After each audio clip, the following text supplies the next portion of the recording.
नमस्कार साथियों, कुंजल क्लासेज में आपका हार्दिक स्वागत और हार्दिक अभिनंदन करती हूँ। बच्चों का कमेंट आ रहा था कि मैम शिक्षा मनोविज्ञान के अंतर्गत जो शिक्षण विधियाँ हैं वो हमें करवाई जाए रीट प्री से पहले। तो उन शिक्षण विधियों का आगाज हो चुका है जिनका बच्चों को बेसब्री से इंतज़ार था। तो आपको सभी बच्चों तक इस क्लास को शेयर करना है, लाइक करना है और सब्सक्राइब करना है, ताकि सभी बच्चों का जो सपना है एक रीड प्री क्लियर करने का वो कंप्लीट हो। और आपके जो मित्रगण है या आपके कोई रिश्तेदारों में कोई तैयारी कर रहा है जो रीड प्री की दे रहे हैं बच्चे, उन तक ये क्लास ज़रूर जानी चाहिए, आपकी जिम्मेदारी है ना। तो हम बात करते हैं शिक्षा मनोविज्ञान में शिक्षण विधियों की। शिक्षण विधियाँ, अब देखो कौन कौन सी शिक्षण विधियाँ इसके अंतर्गत शामिल है, कौन कौन सी शिक्षण विधियाँ हमें साइकोलॉजी में पढ़नी पड़ेगी। तो वो है आगमन विधि, निगमन विधि, प्रोजेक्ट विधि, प्रत्यक्ष विधि, विश्लेषण विधि, संश्लेषण विधि, अनुकरण विधि, व्याख्यान विधि, मारिया मोंटेसरी विधि, डाल्टन विधि और भाषा संसर्ग विधि। ये विधियाँ आपको पढ़नी पड़ेगी। इन विधियों को अगर आप कंप्लीट कर लेते हो, अच्छे से क्लियर कर लेते हो, तो फिर आपके मतलब जो शिक्षा मनोविज्ञान की शिक्षण विधियाँ हैं, अगर वो एग्जाम में पूछी जाती है तो आपका एक भी क्वेश्चन इनसे बाहर नहीं जाएगा। लेकिन आपको इनको याद कर लेना है। मैं इस तरीके से आपको क्लियर करवा दूंगी कि क्लास नहीं, आपको क्लास में ही याद करवा दूंगी। लेकिन आप क्लास को स्किप मत करना, रेगुलर मेरे साथ चलते रहना, साथ के साथ में नोट्स बना लेना और इसको याद कर लेना, तो आपको इससे काफ़ी बेनिफिट होगा। अब ये 11 विधियाँ हैं, इनका नाम आपको याद होना चाहिए। जो संस्कृत की शिक्षण विधियाँ पढ़ चुके हैं तो कई विधियाँ तो उनसे ही संबंधित है, जैसे आगमन निगमन वो संस्कृत में पढ़ लिए, तो ये वो ही विधि ये है। बस बात यह है कि उस विधि को यहाँ डाला जा रहा है ना।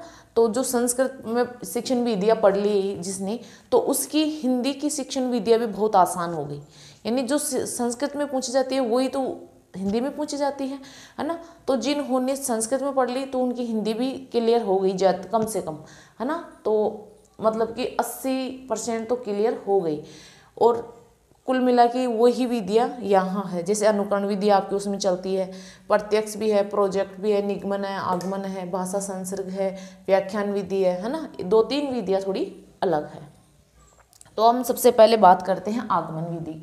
अब ये आगमन विधि तो आप संस्कृत में भी देख चुके हो, वही चीज़ यहाँ है। अब इसके जनक कौन है? अरस्तु। जनक या फिर प्रतिपादक भी आप बोल सकते हो, या प्रतिपादक, जनक या प्रतिपादक अरस्तु है। ये विधि उदाहरण से नियम की ओर चलती है। कैसे चलती है? उदाहरण से नियम की ओर। ये विधि छात्र केंद्रित है। इसमें अध्यापक का रोल थोड़ा कम होता है, बल्कि छात्र का ज़्यादा रोल होता है, इसलिए छात्र केंद्रित विधि है।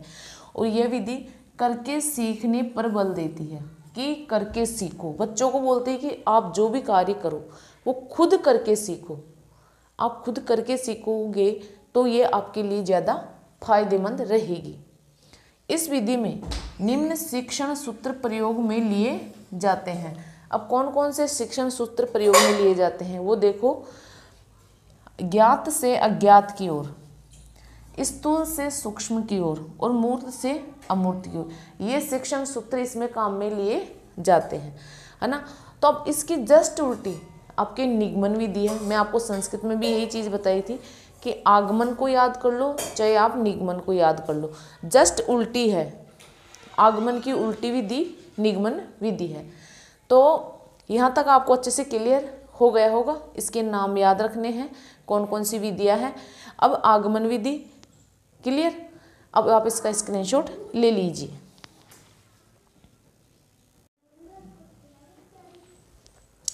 फिर अगली विधि है निगमन विधि। कौन सी है? निगमन विधि। इसके प्रतिपादक अरस्तु है और ये नियम से उदाहरण की ओर चलती है। यानी इसमें पहले नियम बताया जाता है और फिर उदाहरण सिखाया जाता है, और उसमें उदाहरण और फिर नियम, और इसमें नियम और फिर उदाहरण। ये विधि शिक्षक केंद्र होती है। शिक्षक केंद्र होती है तो इसमें शिक्षक की भूमिका महत्वपूर्ण होती है। इसमें शिक्षक ही सारे नियम सिखाते हैं। और इसमें सेक्शन सूत्र देखो कौन कौन से हैं। सूक्ष्म से स्थूल की ओर, अज्ञात से ज्ञात की ओर, अमूर्त से मूर्त की ओर, ये शिक्षण सूत्र इसमें काम में लिए जाते हैं। यानी जस्ट आगमन की उल्टी है, विपरीत है या उल्टी बोल दो, तो आप दोनों में से एक याद कर लेना। यानी वो याद करोगे तो ये अपने आप याद हो जाएगी, और ये याद करोगे तो वो अपने आप याद हो जाएगी, है ना। दोनों में टाइम खराब मत करना। फिर है प्रोजेक्ट विधि। इसके जनक किलपैट्रिक है। यह विधि अनुभव केंद्रित है, यानी ये अनुभव केंद्रित विधि है। इस विधि में विद्यार्थी स्वतंत्र रूप से कार्य करता है एवं अपनी समस्याओं का हल अपने स्वयं के विचारों के आधार पर करता है। यानी इस विधि में जो विद्यार्थी होता है वो स्वतंत्र होकर कार्य करता है, यानी उसके ऊपर कोई डिप्रेशन नहीं होता है, कोई दबाव नहीं होता है, यानी वो खुद बिल्कुल आज़ाद होकर काम करता है और अपनी समस्याओं का हल भी अपने स्वयं के विचारों के आधार पर ही करता है। यह बालकों के समाजीकरण पर विशेष बल देती है, यानी समाजीकरण पर विशेष बल देती है प्रोजेक्ट विधि। फिर है प्रत्यक्ष विधि।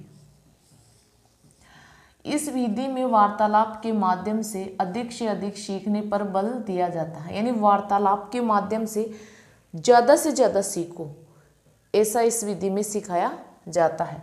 और ये प्राथमिक कक्षाओं हेतु उपयोगी होती है। इसमें श्रव्य दृश्य सामग्री का प्रयोग होता है। अब श्रव्य दृश्य सामग्री आप जानते हैं, जैसे आपका टीवी है, कंप्यूटर है, रेडियो है, टेप रिकॉर्डर है ना, जैसे मोबाइल फ़ोन है, तो ये सभी आपके श्रव्य दृश्य सामग्री के अंतर्गत आते हैं, है ना। तो श्रव्य दृश्य सामग्रियों के नाम भी आपको याद करने हैं। श्रव्य दृश्य सामग्री मतलब कि आपको ऑप्शन आ जाएगा कि टेप रिकॉर्डर कौन सा है, श्रव्य है या दृश्य है, 4 ऑप्शन दे देंगे। ऐसा हिंदी की शिक्षण विधियों के अंतर्गत ऐसा क्वेश्चन पूछा जाता है कि श्रव्य सामग्री कौन सी है, दृश्य कौन सी है और श्रव्य और दृश्य कौन सी है। तो आपको तीनों याद करनी है, दृश्य, श्रव्य और दृश्य, है ना। ये हिंदी की शिक्षण विधियों में ऐसा क्वेश्चन पूछा जाता है, 2-3 बार आ चुका है, ठीक है। तो आप इसका स्क्रीनशॉट ले लीजिए।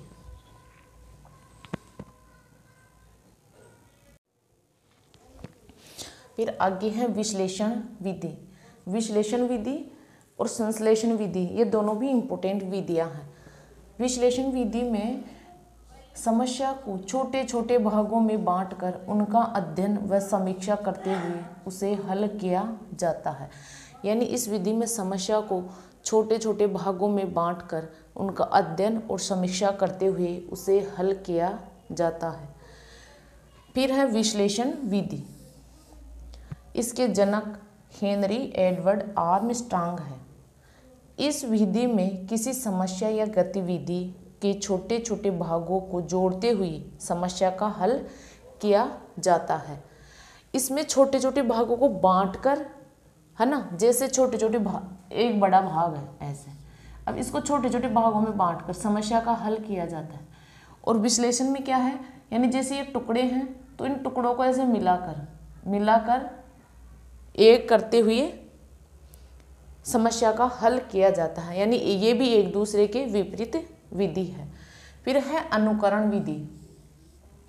इस विधि में बालक अनुकरण करके सीखता है, यानी अनुकरण करता है। जैसे मैं आपको पढ़ा रही हूँ तो आप मेरा अनुकरण करोगे, जैसे जैसे मैं आपको करवाऊंगी वैसे वैसे आप मेरा अनुकरण करोगे, तो उसको अनुकरण विधि कहते हैं। इसमें शिक्षक जो बताता है वैसे वैसे बच्चे करते हैं। इस विधि में बालक अपने शिक्षक का अनुकरण करके लिखना, पढ़ना व नवीन रचना करना सीखता है। यानी पढ़ना, लिखना और जो भी नवीन रचना करता है वो अपने शिक्षक का अनुसरण करके ही सीखता है। फिर है व्याख्यान विधि। इस विधि में किसी तथ्य विषय की व्याख्या की जाती है। यह शिक्षण की सबसे प्राचीन विधि है, यानी ये शिक्षण की सबसे प्राचीन विधि है और इसमें किसी तथ्य या विषय की व्याख्या की जाती है। तो आप इसका भी स्क्रीनशॉट ले लीजिए। फिर है मारिया मोंटेसरी विधि। यह विधि 2.5 वर्ष से 6 वर्ष के बालकों हेतु काम में ली जाती है। मारिया मोंटेसरी इटली की एक चिकित्सक और शिक्षा शास्त्री थी। इटली की थी, ये डॉक्टर थी और इसी के नाम पर इस विधि का नाम पड़ा है। और यह मंदबुद्धि बालकों हेतु उपयोगी है, लेकिन इसे सामान्य बुद्धि बालकों हेतु भी प्रयोग में लाया जाने लगा है। फिर है डाल्टन विधि। इस विधि में एक अध्यापक द्वारा छात्रों को कुछ निर्धारित कार्य असाइनमेंट के रूप में दिए जाते हैं, जिन्हें विद्यार्थी को दिए हुए समय के भीतर